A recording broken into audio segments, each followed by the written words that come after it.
Maaari na po ba tayo nakikinig para po sa pag-umpisa ng sila? Medyo nakakalungkot nga lang, parang hindi ata nasabihan ng mga iilang kapatid natin. No? Bagamat hindi man tayo dito ngayon sa banal na sambahan, alam ko namang nakikinig sila after natin itong gawin na sa recording. And alam kong patuloy tayong papaalalahanan ng Panginoon and gagabayan. Kaya minsan pa patuloy tayong umawit sa Kanya.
Minsan pa, awitin natin ikaw ang kagalakan ko.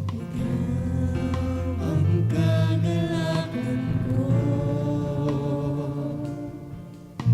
Panginoon, ikaw ang kalakasan ko. Kalwalhatian mo'y laging kasama ko.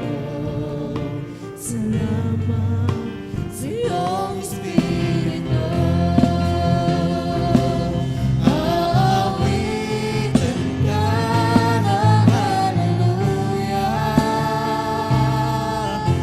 Panginoon, ika'y sinasamba. Itataas ating kamay, luyo ko sa'yo. Luyo ko sa'yo, kapangyarihan.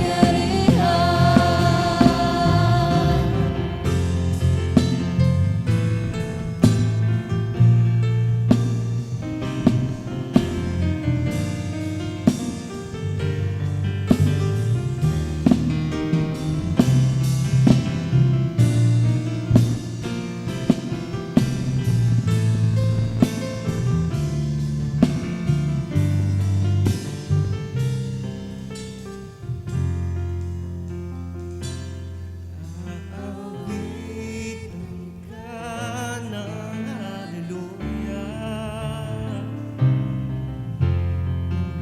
Panginoon, ika'y sinasamba. Itataas aking kamay, luyo ko sa'yo. Luyo ko sa'yo, kapangyarihan. Aawitan ka ng haleluya. Panginoon, ika'y sinasamba.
At patuloy po nating luwalhatiin ang kanyang dakilang pangalan. At salamat sa mga kaluluwa na narito na patuloy ng sumasamba at magpupuri sa Diyos sa kabila ng mga sakuna, sa kabila ng mga salot na dumarating sa ating bayan, ay patuloy po nating niluluwalhati, pinaparangalan ng Panginoon, at patuloy nating sinasamba ang kanyang dakilang pangalan. Kaya Panginoon, narito po kami sa umagang ito na patuloy na dumudulog sa iyo at inilalapit po namin sa iyo ang aming pong pananambahan ngayong umaga na ikaw po ang siyang patuloy na magpala at mag-ingat sa bawat isa sa amin. Dalangin po namin, Panginoon, na sa kabila ng mga sakuna, sa kabila ng mga salot na dumarating sa mundong ito, ay patuloy mo po kaming ginagabayan, patuloy mo po kaming inilalayo sa lahat ng uri ng karamdaman. Salamat po, Panginoon, sa iyong pag-iingat, sa iyong pagliligtas, sa iyong biyaya, sa iyong masaganang pagpapala na ipinagkakaloob mo sa bawat isa. At sa kabila, Panginoon, ng mga suliraning ito, ay patuloy mo kaming pinanghahawakan, patuloy mo kaming iniingatan upang kami, Panginoon, ay makapagpatuloy na makapagpuri sa iyong dakilang pangalan. Kaya, Panginoon, narito po kami ngayong umaga na patuloy pong sumasamba sa iyo, patuloy po kaming dumadalangin na kami po ay yung ingatan at patuloy na pagpalain. Maging ang aming pong mga kapatid na hindi po namin kasama ngayong umaga, kung sila, Panginoon, ay nasa kanilang mga tahanan, patuloy mo nawa silang ingatan at pagpalain. Kung gaano mo kami pinag-iingat o iniingatan, ay ganun din nawa ang aming pong mga kapatid. Maging ang aming pong mga kapatid na nasa malayong lugar, na nasa ibang bansa, patuloy mo silang ingatan at pagpalain, Panginoon. Naway maalala nila na ikaw ang Diyos na siyang nararapat na purihin, pasalamatan at dakilain. Alam po namin, O Diyos, na ang kanilang mga puso ay nais din pong magpuri sa iyo. Kaya lang po dahil sa kabila ng mga pandemic na ito, ay humahad lang upang kami po ay nagsasama-samang magpuri sa iyo. Kaya, Panginoon, dinadalangin po namin ang umagang ito na patuloy mo kaming pakabanalin, patuloy mo nawa kaming pagpalain, nawa, Panginoon, maging katanggap-tanggap ang aming pong panalangin, ang aming pong papuri, ang aming pong pasalamat, at lahat po ng iyong mga salita na aming mapakinggan ay maging pagpapala sa aming mga buhay at tumimo sa aming mga puso. Sa iyo po ang walang hanggang papuri at pasalamat sa makapangyarihang pangalan ng aming Panginoong Jesus. Amen. Ayan, hallelujah. Napakaganda ng panahon, amen ba? Napapansin niyo ang ganda na ng stage natin, tama ba? Di ba, unti na lang matatapos na. Parang kailangan siguro, dapat mukhang mapapaaging yung pag second floor natin, no? Sobrang ganda tayo. So, ngayon, mapapansin nyo, medyo kulang-kulang tayo. Bagamat wala man yung iba, alam kong napakasaya and alam kong papasayahin tayo ng Panginoon. Kaya minsan papatuloy tayong umawit sa Kanya.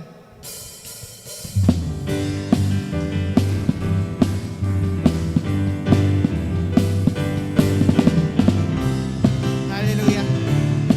Palakpak natin ang ating kamay bilang papuri sa ating Panginoong Hesus. Ang pumawit at magpuri sa'yo, aking tugon sa pag-ibig mo. Langit at lupa sa'yo sasamba, O Diyos, purihin ka.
Wait lang, parang may kulang eh.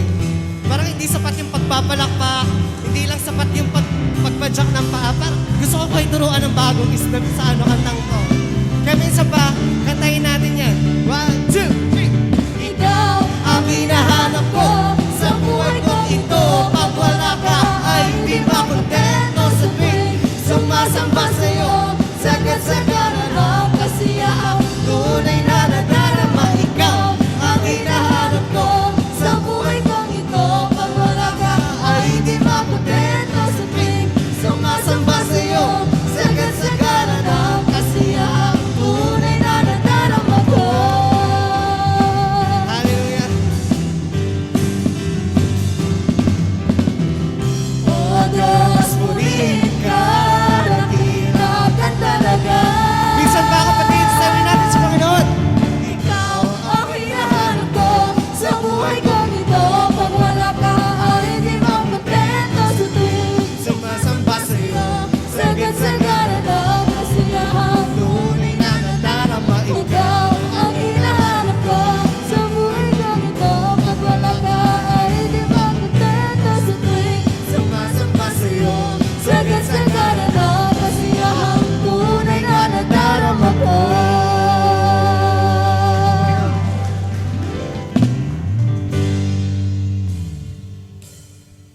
Hallelujah. Alam ko kapatid, napatuloy tayong binabago ng Panginoon. Kahit na patuloy tayong nagkukulang, alam kong pupunan ng Panginoon at patuloy niya tayong babaguhin. Dahil ang pag-ibig niya ay laging sapat sa ating buhay. Kaya minsan pa, awitan natin siya. Binabago mo ako araw-araw. Binabago mo ako araw-araw. Binabago mo ako araw-araw. Binabago mo ako araw-araw. Ngayon bukas, kailanman ang pag-ibig mo ay laging sapat.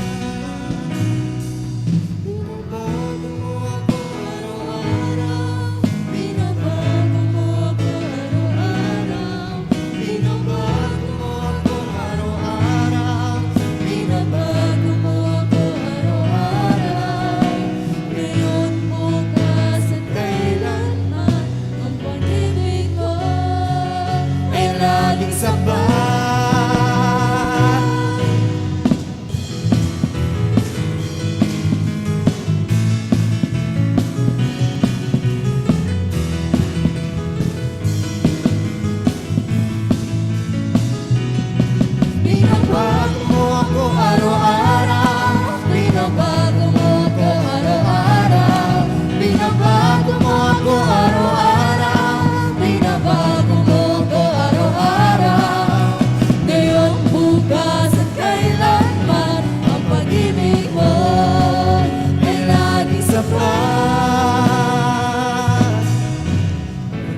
na bagong step.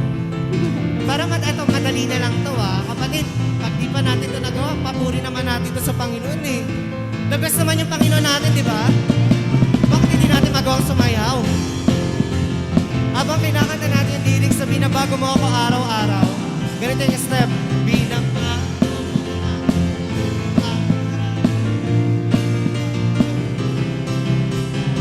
4 na beses yun Tapos, ang step naman, sa ngayon, bukas at kailanman, ang pag-ibig mo ay laging sapat. Pwede ba sawin natin?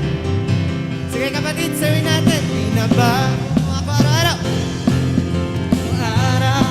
Binabago mo ako araw-araw. Binabago mo ako araw-araw. Binabago mo ako araw-araw. Ngayon, bukas at kailanman, ang pag-ibig mo ay laging sapat. Hallelujah! Minsan pa, ulitin natin. Binabago mo ako araw-araw. Binabago mo ako araw-araw. Binabago mo ako araw-araw. Binabago mo ako araw-araw. Ngayon, bukas at kailanman, ang pag-ibig mo ay laging Hallelujah! Diba? Bukod sa na-exercise na yung katawan natin, napapurihan pa natin ang ating Panginoon. Hallelujah! Binabago mo ako araw-araw. Binabago mo ako araw-araw. Binabago mo ako araw-araw. Binabago mo ako araw-araw. Ngayon, bukas at kailanman, ang pag-ibig mo ay laging sapat. Binabago araw-araw. Binabago araw-araw. Binabago. Araw-araw. Binabago. Araw-araw. Binabago. Araw-araw. Binabago. Araw-araw. Binabago. Araw-araw. Binabago.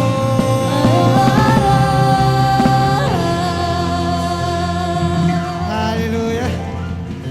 Tunay nga na napakadakila ng ating Panginoon. Hallelujah, Lord. Maraming salamat po, Panginoon. Sa mga awitin na ito, Panginoon, nagsilbing kalakasan, Panginoon. Lord, nagsilbing papuri sa iyo, Panginoon. Bukod doon, Panginoon, na-exercise ang aming katawan, Panginoon. Maraming salamat po, Panginoon, sa presensya mo.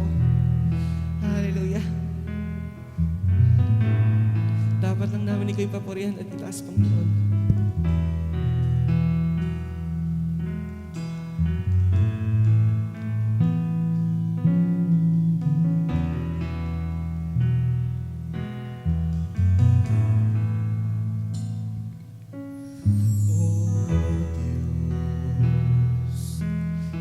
Lahat ng pagsamba't luwalhati,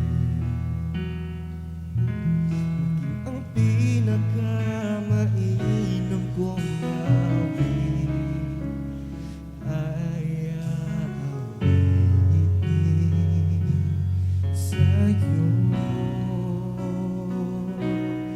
O Diyos, aking isipan ay paghalingan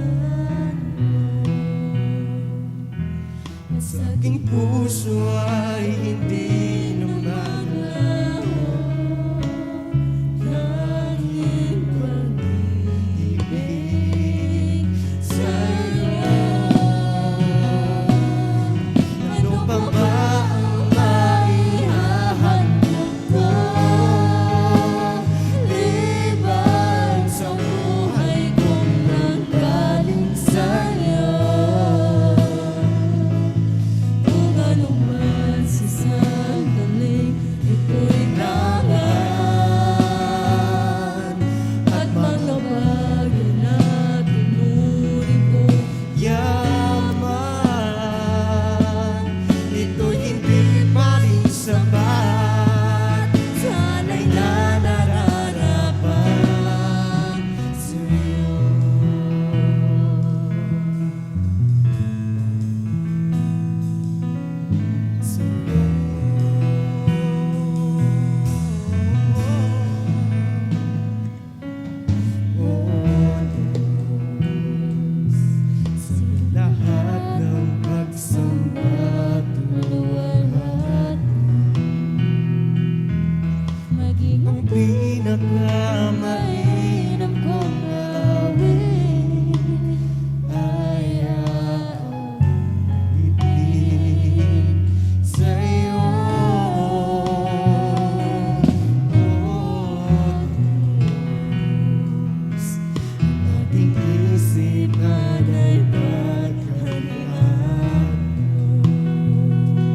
Nais kong ika'y maranasan, kilos mo'y aking inaasa. At minsan loob ko lang ikaw, tunay na gagala ka.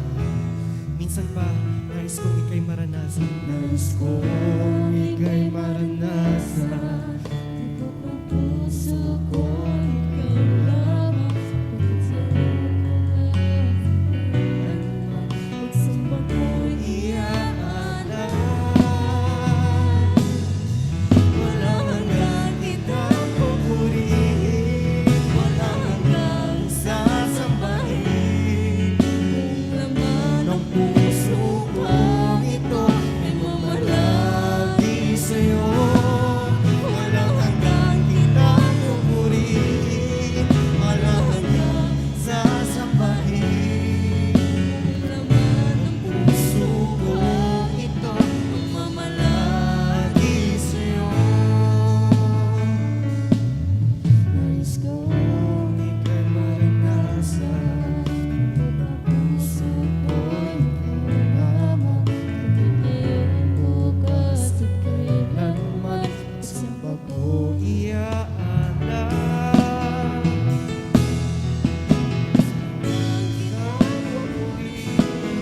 Walang hanggang sasambahin. Kung laman ng puso ko, ito ay mamalagi sa'yo. Walang hanggang kitang pupurihin, walang hanggang sasambahin. Kung laman ng puso ko, ito ay mamalagi sa'yo.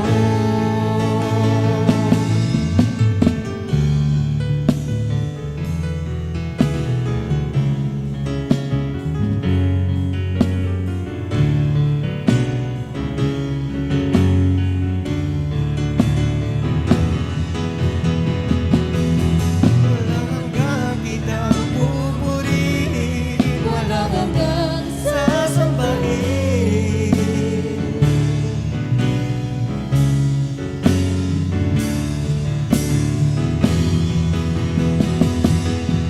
Walang hanggang kitang pupurihin, walang hanggang sasambahin.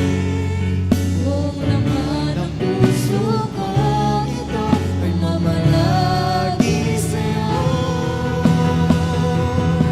Walang hanggang kitang pupurihin, walang hanggang sasambahin. Kung laman ng puso ko, ito ay mamalagi sa'yo. Buong laman ng puso ko, ito ay mamalagi sa'yo. Buong laman ng puso ko, ito ay mamalagi sa'yo. Hallelujah. Pwede ba palakpakan natin, Panginoon? Hallelujah, Lord. Hallelujah po, Panginoon. Lord, maraming salamat po, Panginoon. Sa dakilang araw, Panginoon, na patuloy yung pinagkakaloob, Panginoon. Lord, maraming salamat po, Panginoon, sa ganda ng panahon na patuloy niyo pong pinagkakaloob, Panginoon. Lord, maraming salamat sapagkat minulat mo ang aming mga mata, Panginoon, sa panibago naming buhay, Panginoon, upang ikay papurihan, itaas, Panginoon, ang iyong dakilang pangalan. Lord, maraming salamat po, Panginoon, sa mga kapatiran ito, Panginoon, na patuloy niyong binibigay ng kagalakan, Panginoon, sa kanilang buhay, Panginoon. Hallelujah, Lord. Lord, maraming salamat po, Panginoon, sa mga awitin na ito, Panginoon, nagsilbing kalakasan, inspirasyon, Panginoon. Lord, nagsilbi rin po na sa amin itong exercise, Panginoon. Hallelujah, Lord. Lord, bagamat, Panginoon, wala man ang aming mga kapatiran, Panginoon, alam po namin, Panginoon, na nais ka nilang, Panginoon, itaas, Panginoon, sa araw na ito, Panginoon. Patuloy niyo po silang ingatan, Panginoon. Palakasin, Panginoon, pagtibayin pa, Panginoon. Lord, nararapat lang na ikaw aming siyang itaas, Panginoon, sapagkat kayo siyang dakilang, Panginoon.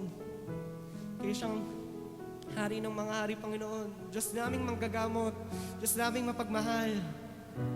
Diyos naming mapagbigay, Panginoon. Lord, maraming salamat sa pag-ibig mong siksik, liglig at umaapaw pa, Panginoon. Hallelujah, Lord. Alam ko po patuloy niyo po kayong pagpapalaing, Panginoon. Nang iyong mga salita, Panginoon, na aming maririnig, Panginoon, ay magsilbing kalakasan, Panginoon. Magsilbing gabay, Panginoon, sa aming pang-araw-araw na buhay, Panginoon. Lord, patuloy niyo pong gabayan ang iyong mga anak, Panginoon, ng libo-libong anghel sa kalangitan, Panginoon. At ang apat na sulok ng simbahan na ito, Panginoon, ilayo niyo po ang gawa ng kaaway, gawa ng masama, Panginoon. Bagkos balutin niyo po ito ng inyong banal na dugo, Panginoon. Pang ang gawa ng kaaway, Panginoon, ay maitaboy, Panginoon. Lord, dinadalangin din po namin, Panginoon. At nalalaman niyo po ang nilalaman ng aming puso at isip, Panginoon, na nais ka namin itaas, Panginoon. Lord, tanggalin niyo po ang karumihan, Panginoon, at di kabanalan sa aming puso, Panginoon. At palitan niyo po ito, Panginoon, ng inyong pag-ibig, Panginoon. Kaya minsan pa, ang lahat ng anak ng Diyos ay magsabi ng malakas na, Amen.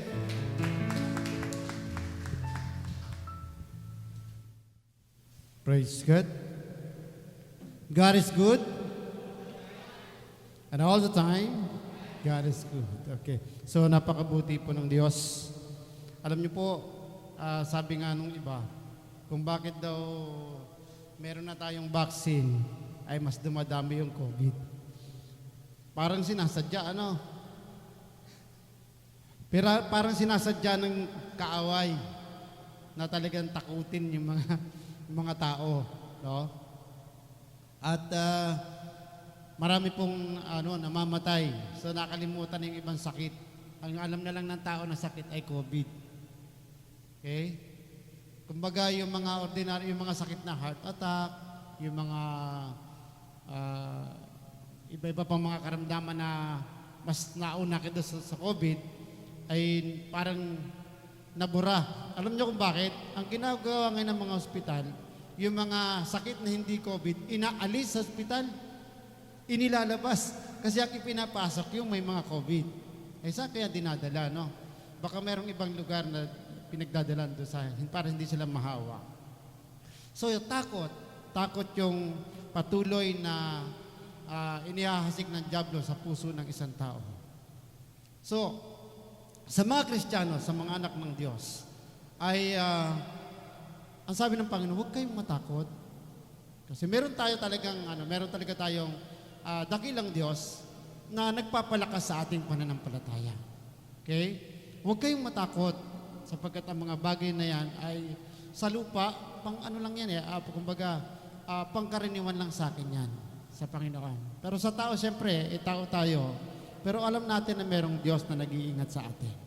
Pero ganun pa man, bilang tao na nasa sanlibutan, ay mag-iingat pa rin tayo. Okay? Mahal natin yung buhay natin. Sabi nga ng banal na kasulatan, mahalin natin yung ating buhay na binigay ng Diyos sapagkat isang beses lang yan ibinibigay. Hindi na uulitin. Okay po? Hindi na unuulit. Kaya po ngayon, ang ating pong pag-aaralan ay sa aklat ng Colossus chapter 2. Na-message ko na po ito minsan, kaya lang iba naman yung topic noon. Pero ngayon balikan po natin yung Colossus chapter 2 verse 6 hanggang 19. At ang ating hindi ko na po babasahin yung buo kasi medyo mahaba po siya. Pero dadaanan naman po natin siya lahat. At isa-isahin po natin yung mga talata na ito. Ano ba ang sinasabi ng banal ng Panginoon? Ano ba sinasabi ng Panginoon sa mga talatang ito at ng sumulat? Kasi po aklat ng Colossus ay kung makikita natin, ito ay paggabay sa mga mananampalataya. Gabay sa mga anak ng Diyos na nakipag-isa kay Kristo. Kaya po ang ating papaksain ngayong umaga ay ganap na pamumuhay ayon kay Kristo. Marami pong mga tao na namumuhay hindi naman talaga ayon sa kalooban ng Diyos. At kilala natin sila. Kilala natin yung mga taong ito na alam nila na merong Kristo, alam nila na merong Diyos, pero yung kanilang buhay ay lihis sa mga aral na itinuturo ni Kristo. Hindi sila nakakapit, no? Doon sa puno. Kaya yung kanilang buhay po ay malayo doon sa buhay na plano ng Diyos para sa kanyang mga hinirang. Okay. Meron po tayong mga hakbangin para po makapamuhay tayo ayon sa kalooban ni Kristo. Marami pong mga mananampalataya na nakaranas na ng pamumuhay na kasama si Kristo. Kaya lang dumating po yung pagsubok, dumating yung mga trials, at medyo nakalog, naliglig sila, at medyo naglaylo sila. Pero ang Diyos ay hindi po nagpapabaya. Pilit ibinabalik ng Diyos, no? Pilit ginigising ng Diyos yung kanilang isip, yung kanilang puso na, anak, bumalik ka na sa akin. Ang totoo nun, kahit naman sila nalayo, ay hindi naman sila pinababayaan ng Diyos. Yun lang ang katotohanan nun. Kasi, mahal ka niya. Kasi, mahal niya tayo. Ano man yung ating naging pagkukulang, mahal pa rin tayo ng Diyos. Naniwala po ba kayo ron? Mahal pa rin po tayo ng Diyos. Kahit po naliligaw tayo, nagkukulang tayo, nagkakamali tayo, nagkakasala tayo, yung pag-ibig ng Diyos andyan lagi. Hindi niya tayo iniiwan, hindi niya tayo pinababayaan sa lahat ng pagkakataon. Okay? So at pilit na ipinakikita ng Diyos, pilit na ipinadadama ng Diyos na mahal ka niya. Okay? Ewan ko lang yung mga taong hindi nakakaramdam ng pag-ibig. Baka ang puso nila ay pusong bato, hindi pa pusong laman. Kaya pusong bato, hindi pa pinapalitan. Hindi pa nababago. Okay? Pero ikaw na naging Kristiyano, naging mananampalataya ka na, yung puso mo, pusong laman na yan. Na marunong masaktan, nagdaramdam, may awa, nagmamahal, mga lahat ng ganon na kababaan ay meron ka na nun. Meron na tayo nun. Ang kailangan lang ay lagi tayong nakasalig kay Kristo. Yan po ang aning unang puntos. Ang unang puntos po natin ay nakasalig kay Kristo. Ano ang nakasalig kay Kristo? Basahin po natin sa verse 6. Yamang tinanggap na ninyo si Kristo Jesus bilang Panginoon, mamuhay kayo na may pakikipag-isa sa Kanya. So kailangan po, tayong mga mananampalataya, tayong tumanggap sa Panginoon, ay iba na yung ating takbo ng buhay. Dapat yung takbo ng ating buhay ay nakakabit na, ayon na kay Kristo. Ang sabi doon sa 7:9, magpakatatag kayo at isalig ninyo sa Kanya ang inyong buhay, magpakatibay kayo sa pananampalatayang itinuro sa inyo at lagi kayong magpasalamat sa Diyos. Meron po tayong guidelines. Meron po tayong guide sa ating buhay, pananampalataya. Kaya kung tinanggap na natin si Kristo bilang pangtagapagligtas na ating buhay, yung guide na yon gamitin natin para hindi tayo madaya ng dyablo, para hindi tayo mailayo ng dyablo. Or meron tayong panlaban sa Kanya. Okay? Mamuhay kayo na may pakikipag-isa sa Kanya. Ano ba ang buhay meron si Jesus nung siya'y nagkatawang tao? Di ba't siya'y nangaral, ipinakita niya yung lahat ng mga mabubuting bagay bilang isang tao? Okay? Siya ay naging maamo. Siya ay naging mapagmahal. So, hindi ko na, kung iisa-isahin ko po, baka abutin pa ako ng isang oras kung hahanapin lahat natin yung ginawa ni Kristo na mabubuting bagay para isang magandang ihalimbawa sa mga Kristiyano o sa mga tao. Pero hindi naman lahat natin yun makukopya. Hindi naman lahat natin yun magagawa. Pero pwede nating gawin isa-isa. Okay? Pwede tayo lumakad ng halimbawa, lumakad ka, sabi ng Lord, magpakabanal kayo sapagkat ako'y banal. Pwede natin gawin step by step. Okay? Kasi nakasalig tayo yung ating buhay kay Kristo. Ang kailangan natin sa 7, magpakatatag tayo. Ibig sabihin, panghawakan natin yung ating pananampalataya, yung tinanggap mong aral kay Kristo, panghawakan mo. Paano natin gagawin yon? Ang tao, pag pinanghawakan mo yung aral ng Diyos, may pamumuhay mo siya, may pagtatanggol mo siya, may pakikita mo siya sa iyong buhay. Kagaya ng panahon na to, panahon ng pandemic, kailangan nakakapit ka kay Kristo. Kasi marami pong nadidepress. Marami na mga taong nanghihina yung kanilang faith. Kasi parang inisip nila, wala nang katapusan yung paghihirap. Wala nang katapusan yung takot. Ha? Pero tayo, patuloy na binibigyan ng katatagan, ni-encourage tayo ng Panginoon, ng salita ng Diyos, na kailangan natin magpakatatag at tayo ay kumapit. Tayo ay magpakatibay. Saan? Sa pananampalatayang itinuro sa atin. Yung mga aral ng salita ng Diyos na natutunan natin sa pamamagitan ng mga tagapangaral ng mga lingkod ng Diyos, kailangan natin panghawakan. Nasabi po doon, mamuhay ng may pakikita. And then, yung pangalawa ay magpakatatag sa nakasama ni Kristo.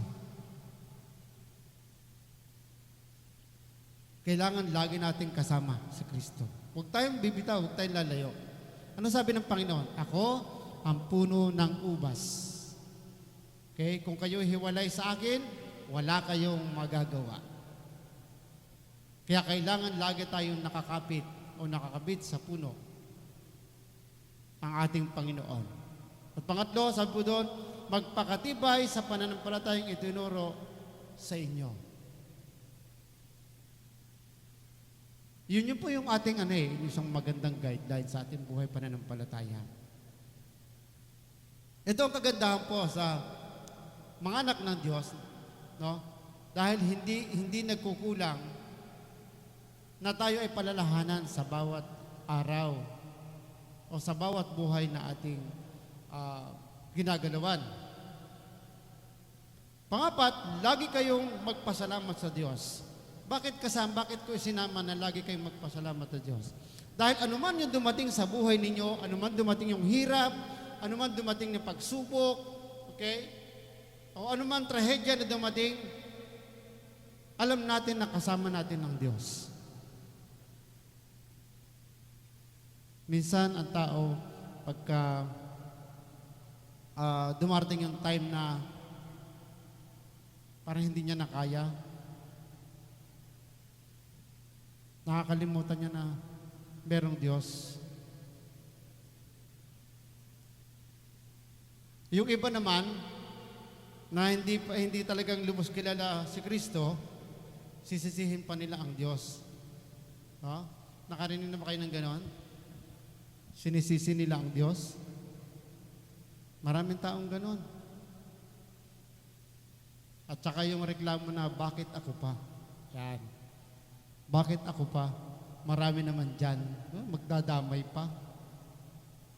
No? Magdadamay pa. So, kailangan po, mga kapatid, yung ating buhay ay nakasalig o nakakabit, no, kay Kristo. Hindi po pwedeng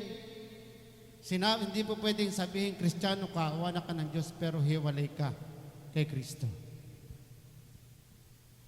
Hindi po pwedeng ganon. Kasi, kung ganon, ibig sabihin, hindi ka sakop ni Kristo. Kilala mo lang siya. Alam mo lang na mayroong Diyos. Pero hindi ka nagpapasakop. Hindi ka nakakapit sa Kanya. Kasi kung nakapit ka sa Kanya, may guidelines ka. At kung may guidelines ka, lalakad ka ng matuwid sa harap ng Diyos. Kaya itong aklat ng Kolosas ay napakaganda dahil po patuloy tayong binibigyan ng encouragement ng kalakasan sa ating pananampalataya. Ang kailangan lamang ay ating sundin ating tuparin o panaligan. Okay? Yung pangalawa po, na puntos ay pinananaligan ang mga katotohanan na mula kay Kristo. Anong pinanaligan? Pinaniniwalaan. Okay? Or sinasampalatayanan. Yung mga katotohanan mula kay Kristo. Bakit? Dahil po, ang katotohanan na ang buong kalikasan ng Diyos ay na kay Kristo sa kanyang pagiging tao. Si Kristo lamang ang katotohanan ng lahat ng mga bagay. Kaya dapat nating paniwalaan yon. Okay? Ang sabi ng 8, mag-ingat kayo upang hindi kayo mabihag ni numan sa pamamagitan na walang kabuluhang karunungan at pandaraya na ayon sa mga tradisyon ng mga tao at mga alituntunin ng mundong ito, at ang mga ito ay hindi ayon kay Kristo. Mag-iingat po tayo.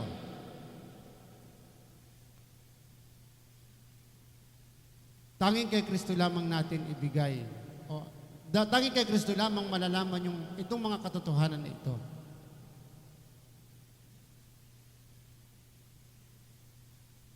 Sabi doon sa 10, kaya't lubos ang inyong buhay sa pamamagitan ng inyong pakikipag-isa. Ano ibig sabihin ng nalubos yung inyong buhay sa pamamagitan ng pakikipag-isa kay Kristo? Ang ibig po dyan ay naging ganap. Naging ganap yung inyong buhay sa pamamagitan ng inyong pakikipag-isa sa Kanya. Ang buhay ng isang tao, pag nakipag-isa kay Kristo, ay nagiging makatotohanan. Nagkaroon ng kabuluhan ang buhay ng tao. O nagkakaroon ng kabuluhan ang buhay ng isang tao kapag siya ay lubos na kay Kristo. May yung magandang katotohanan doon. Yung buhay mo na dating walang pag-asa, yung buhay mo na dating walang patutunguhan, pero dahil kay Kristo, nagkaroon ng kabuluhan yung iyong buhay. Kaya nalubos yung iyong buhay. Bakit? Dahil si Kristo ang nakasasakop sa lahat ng kapangyarihan at pamamahala. Kaya yung buhay mo ay dapat ipinamamahala mo kay Kristo. Dapat ipinagkatiwala mo kay Kristo ang iyong buhay. Yun po yung napakagandang sinasabi ng banal na kasulatan. Yung letter B po, ang katotohanan na lubos na inyong buhay sa pamamagitan ng inyong pagkipag-isa kay Kristo. Ganap. Nagiging ganap yung ating buhay. Kaya yung mga katotohanan na ito, hindi natin maitatago. Ano sabi ni Jesus? Ako ang buhay at ang katotohanan. Okay? Sapagkat ang katotohanan ang siyang magpapalaya sa inyo. Lahat ng bagay sa sanlibutan ito ay tanging si Kristo lamang yung katotohanan na makagagawa para tayo ay mapalaya. Saan tayo mapapalaya? Una, sa kasalanan, sa takot na dinudulot ng COVID na ito, o sa anumang pambagay na kinatatakot mo. Si Kristo lang ang makapagpapalaya niyan para sa atin. Sa kahirapan, mabilis lang tayong palayain ng Diyos dyan. Ano mang bagay na nagpapahirap sa tao, si Kristo lang ang makapagpapalaya sa atin. Amen?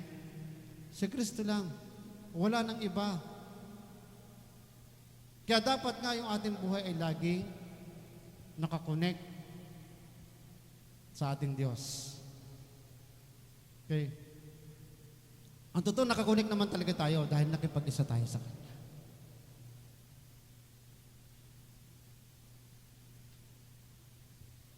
Kaya po, tayo po ay pinag-iingat. Sabi sa letter C, ang katotohanan na tayo pinag-iingat upang hindi mabihag ng mga maling pagtuturo. Okay. Maraming mga nangangaral At karamihang iniaaral ngayon ay prosperity.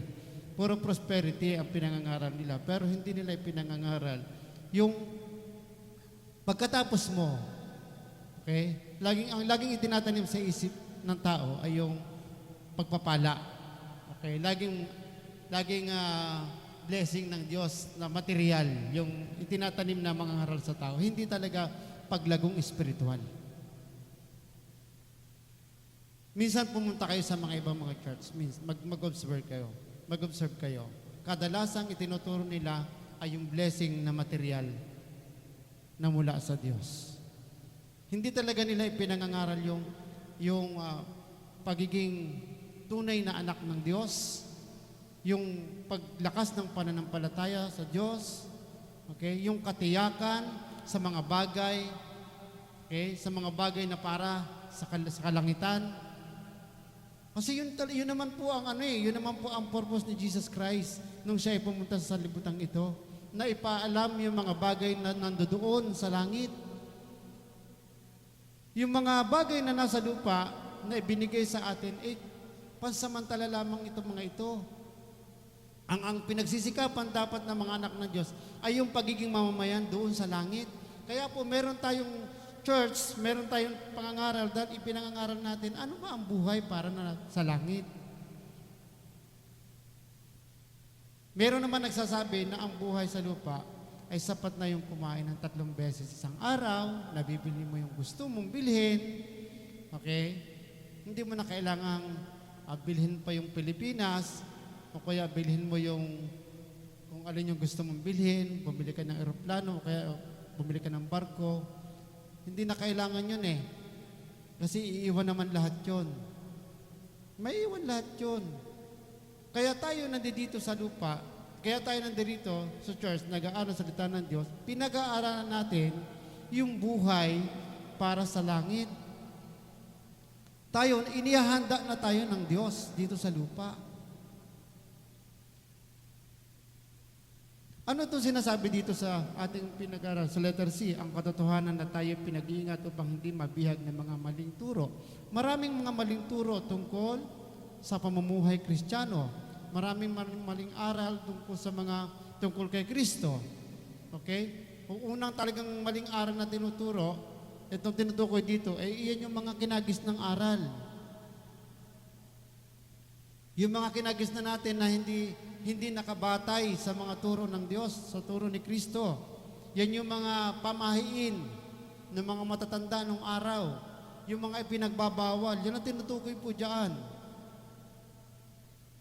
Na kapag ikaw ay anak na ng Diyos, ikaw'y Kristiyano na, ang tapang panghahawakan mo, ang tanging mong panghahawakan, ay ang salita ng Diyos. Hindi na yung mga katuruan na bawal dito, bawal doon, bawal humipo, bawal kumain, bawal magwalis, yung mga ganon-ganon. Okay? At saka yung sa lumang tipan, mga tag dito, mga katuruan, yung mga batas, yung mga batas kasama yan. Pero pinaka main dito na tinutukoy ay yung mga maling aral nga po na hindi ayon sa turo ni Kristo. Ayan. Yan ang tinutukoy po dyan sa letter C. Mga pamahiin. Napakaraming pag sa Pilipinas po yata pinakamaraming pamahiin. Pero ang alam ko sa India, mas marami sa India. Sa India po kasi, marami silang mga maling aral o mga maling turo na hindi ayon sa kalooban ng Diyos. O lihi sa katuruan ng ating Panginoon. Kasi doon, pagka nakakita sila ng isang dahon na yumuko, na sasambahin na nila agad yon. O kaya may bukal, halimbawa na doon sa isang community, mayroong bukal na tubig na lumitaw, banal na kagad sa kanila yon. Bibigyan na kagad nila ng paggalang. Okay? Sa atin sa Pilipinas, may mga ganun din. Di ba? May mga operation, may mga, kung makakita lang ng picture sa ulap, sabi niya, nagpakita na daw si Kristo, nagpakita na raw ang anghel, etc., etc. May mga ganong aral. Okay? Pero ito, iba ito. Itong aral na to. Iba-ibang katuruan. Mga maling aral, mga maling pagtuturo. Okay? Upang hindi raw tayo mabihag ng mga maling aral. Ang katotohanan na ito ay pinag-iingat upang hindi mabihag ng mga maling turo. Okay, halimbawa, sa maling turo, yung mga panahon ni Kristo, yung mga tao ay hindi naniniwala na mayroong muling pagkabuhay. Wala raw muling pagkabuhay. Pero tinuro ng Panginoon at ng mga apostol na mayroong muling pagkabuhay. Kaya na-amaze sila dun eh. Isa yon sa maling aral. Okay? So, ating pangatlong puntos. Yung pangatlong puntos po natin, higit tayong mapagtagumpay dahil kay Kristo. Paano tayo nagiging higit na mapagtagumpay? Una, tayo po ay nalinis na sa magitan ng kamatayan ni Kristo. Ano yung napagtagumpayan natin dito? Sa kasalanan. Nilinis tayo sa pamagitan ng kamatayan ni Kristo. Anumang karamihan meron ang tao kapag siya ay nakipag-isa kay Kristo. Matik po yun na ikaw ay nilinis ng Panginoon. Ang sabi po ng 11, basahin nga po natin. Dahil sa kipag-isa kay Kristo, kayo'y tinuli, hindi sa laman kundi sa papawaksi ng masamang hilig ng laman. Ito ang pagtutuling mula kay Kristo. Sa pamagitan ng bautismo, nailibing kayong kasama ni Kristo at muli rin kayong nabuhay na kasama niya dahil sa inyong pananalig sa kapangyarihan ng Diyos at muling bumuhay sa Kanya. Malinaw po na sinasabi ng banal na kasulatan, ang pagtutuling ito ay hindi literal, kundi sa puso. Pagbabago ng ating puso. At tinulungan tayo ng Diyos.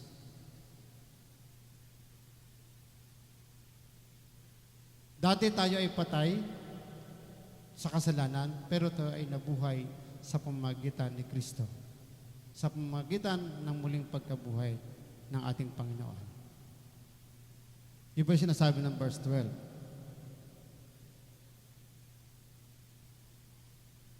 Dahil sa inyong pananalig sa kapangyarihan ng Diyos na muling bumuhay sa Kanya.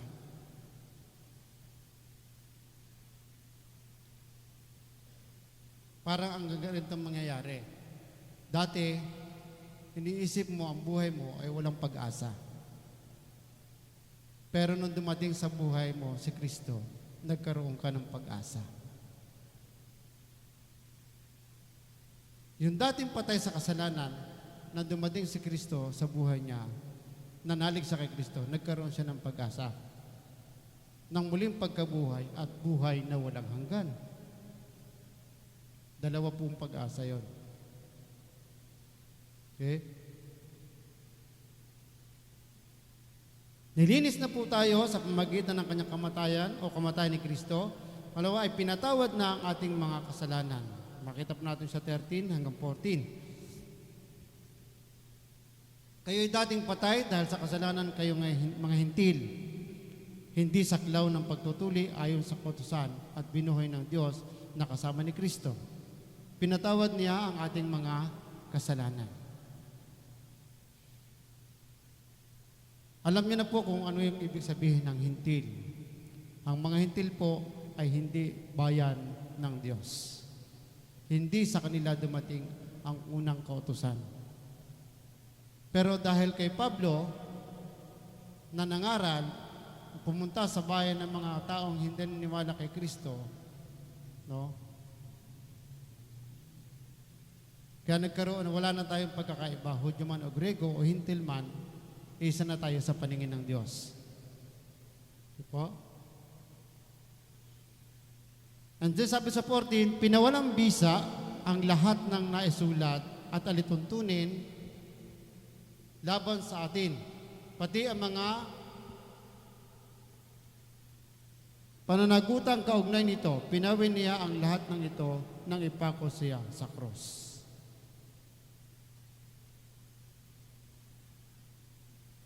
Ano daw yung pinawalang bisa?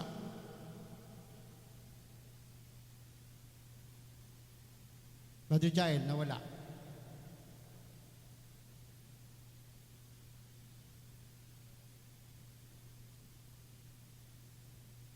Okay. Sabi doon sa 14, pinawalang bisa ang lahat ng naisulat na alituntunin laban sa atin. Ano ba yung mga alituntunin na laban sa atin?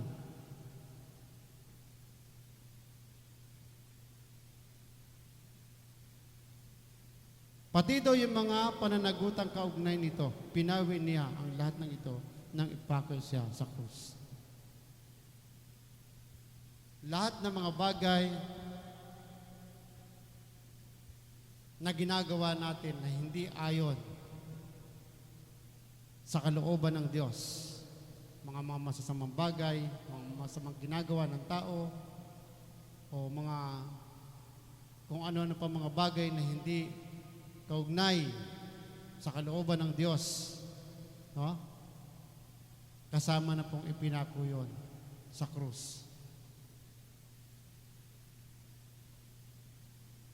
Ano ba yung mga alituntunin ng sanlibutan ito? Yan. Marami po. Hindi na natin naiisa-isa yun. Sapagkat yung mga bagay na yun ay tapos na, tinapos na ng ating Panginoon. Kung hihimay-himayin natin yan, kada talata, abutin tayo siguro mga 3:00 ng hapon. Kung yung bawat letra, hahanapin natin yung kung anong ibig sabihin. Okay? Halimbawa, yung mga alituntunin ito. Okay? Yung mga alituntunin na yan, ano ba yung mga alituntunin na ipinako na kasama ni Kristo? Alituntunin na gawa ng sanlibutan.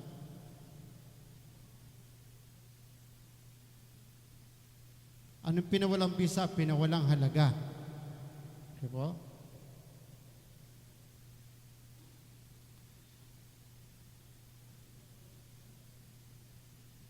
Taas po natin ng basa para malaman natin. Sabi letter C, nilupig niya ang pinuno ng mga sanlibutan ito. Okay. Tingnan natin yung 15. Basahin po natin yung 15. Sa pamamagitan ng kanyang kamatayan sa krus, nilupig niya ang mga pinuno at kapangyarihan ng sanlibutan.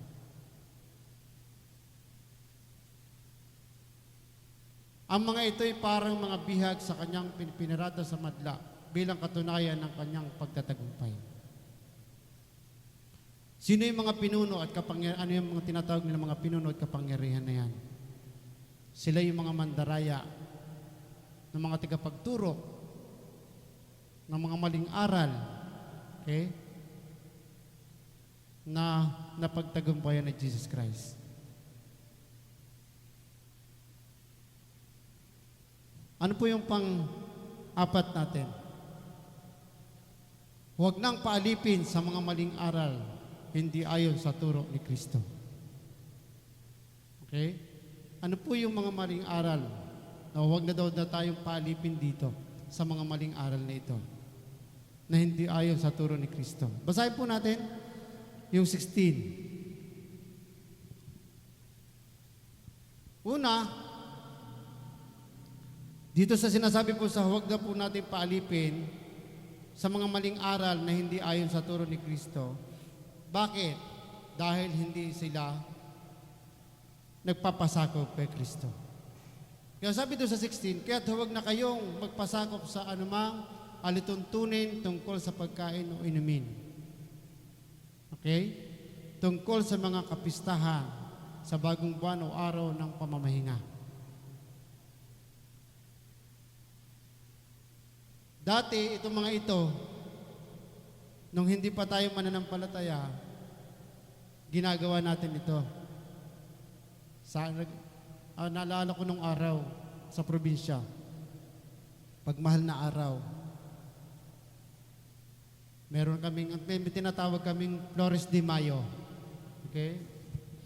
Kasama kami doon. Ito yung mga ipinagbabawal. Kasi hindi mo pa natin, ito mga to, hindi mo pa alam yung katotohanan. Kaya ginagawa mo ito. Kaya ipinaalaala ulit sa atin na wag na natin itong balikan. Okay? So, sabi po doon sa 7, ang mga ito ay anyo lamang ng mga bagay na darating. O larawan ng mga bagay na darating. Ngunit si Kristo ang katuparan ng lahat ng ito. Okay? Lahat ng bagay sa salibutan na nangyayari, na nagaganap, yan ay larawan lamang ng mga bagay na darating. Ibig sabihin, yung mga nangyayari sa panahon ngayon, meron pang higit na mas matinding darating. So, papasok tayo dun sa second coming, pagka ganun na. Kung may paghihirap ngayon, may mga takot ngayon, mas may mga matitinding mangyayari pa. Kaya tayo ay pinatatatag ng salita ng Panginoon sa pamamagitan ni Kristo. Okay?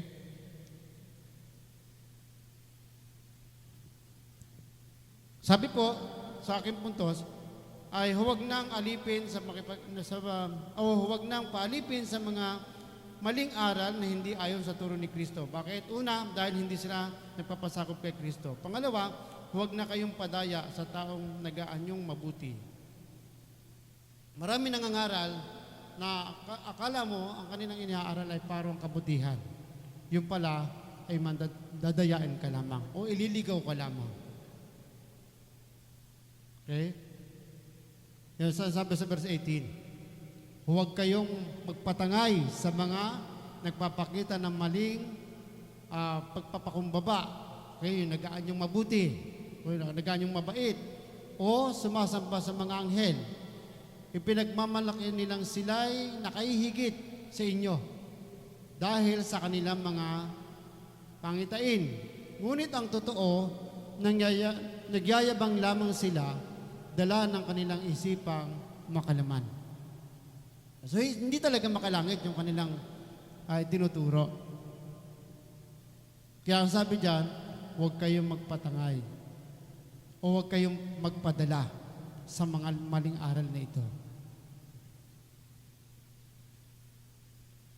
Ngayon, maraming mga religious group na ganyan. Gusto mong yumaman? Gusto mong magkapera? Sige, lagay mo yung pera mo sa bulsa, yung kamay mo sa bulsa. Yung mga ganun. O kaya, meron silang tunuturo na pag nagbigay ka ng konti lang talaga yung anihin mo, damihan mo para mas marami kang pagpapala. Okay. At least biblical naman yun, pero yung iba na ipinangangaral, lalo na pagka nasa krusada, pagka sa mga crusade, pag sinabi nila na, uulan na po, sahod nyo na yung inyong mga payong. may blessing na babagsak sa inyo. Yung mga ganon. No? Mag-iingat po tayo doon. Marami pa pong mga katuruan na hindi natin naririnig. Pero dapat pag narinig natin, sabi daw, huwag kayong maniniwala agad o huwag kayong magpapatangay. Ang dapat, suriin. Okay? Suriin natin kung ano yung itinuturo ng tigapangaral. Okay? Kasi sabi doon, yung huli, sabi, nagyayabang lamang sila dala ng kanilang isipang makalaman. Yung kanilang layunin na maitaas lang mo yung kanilang sarili.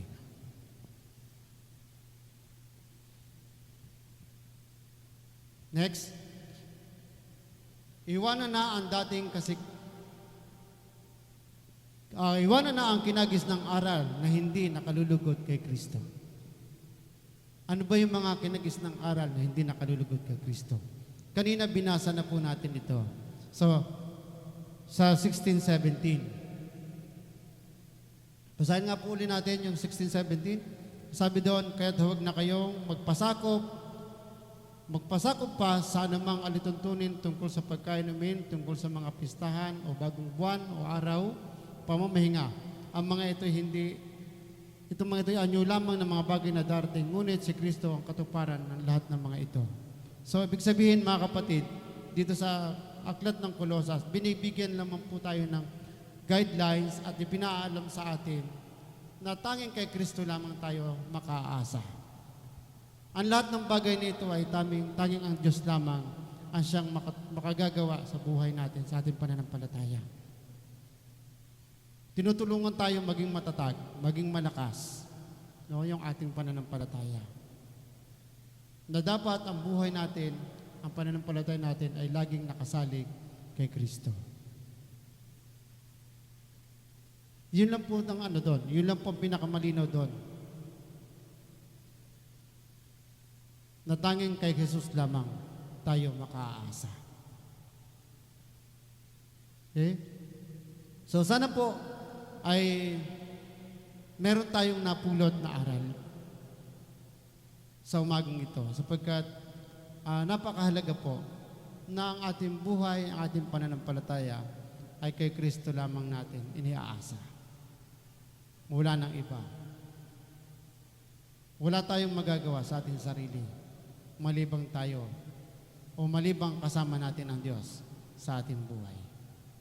Tapoy manalangin.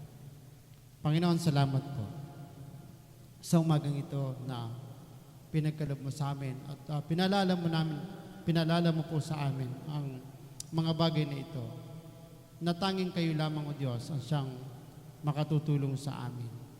Wala po kami magagawa kung kami po ay hiwalay sa iyo. Kaya salamat po sa iyo pong mga pangako at salamat sa iyong mga salita na patuloy na nagpapaalala sa amin na anuman yung buhay na nakaraan namin, huwag na namin itong balikan. O anuman yung mga bagay na kinagis na namin, ay huwag na namin balikan. Tulungan po kami, Panginoon, na masunod ang iyong pong mga ipinag-uutos para sa amin. Para sa amin pong pananampalataya, sa ikatitibay ng aming pananampalataya. Ito po ang aming dalangin sa pangalan ni Jesus. Amen.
tayo manalangin.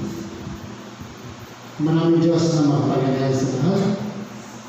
Salamat po, Panginoon, sa pagkataon ito na ikaw aming napapurihan na nailasa yung tagilang pangalan. Hindi po namin, Panginoon, na patuloy po kaming samahan, ingatan, nawa po ay magawa na namin yung mga bagay na pinagagawa mo sa amin ayon sa aming pamumuhay. At nawa po ay palagi ang aming buhay kasi kang pinagkakatiwala. Hindi po namin na Diyos ang lahat ng bagay na huwag mo kami iiwan, huwag mo kami pababayaan sa lahat ng pagkakataon. Hindi po namin sa Panginoon, ang aming mga kapatid, sama sila namin ng Panginoon, ingatan po sila sa limang uri ng karamdaman. At pagpalain sila, Panginoon, sa lahat po ng kanilang mga pangailangan araw-araw. Sa aming po mga gawain, ang mga activities, Panginoon, sa mga pag-study natin, lalong-lalong sa mga kabataan, sa Children's Ministry, Lord, samahan po kami at ang mga bawat isa at manatili sa kanilang puso ang iyong mga salita, Panginoon, na kanilang natatanggap. At ang mga leader, Panginoon, ng iglesia dito ay hindi ko rin po, Panginoon, na patuloy ko silang ingatan at bigyan ng karunungan na patuloy na gumawa, Panginoon, sa pagpalalagayan ng iyong mabuting balita. Patuloy ko po, Panginoon, hinihiling sa iyo ang aming bansa sa panguna po ng aming mga Pangulo na patuloy pong bigyan ng kalakasan ng aming mga Pangulo at ingatan ang kanyang buhay para po makatulong maging gabay sa buhay ng mga kababayan namin, Panginoon. At maging lahat po ng sakay ng gobyerno ay ingatan pa rin po sila at samahan, lalo-lalo pa ng mga doktor, mga nurses namin. Ingatan po ang kanilang buhay, Lord. Makatulong sila sa pangailangan ng mga karamdaman.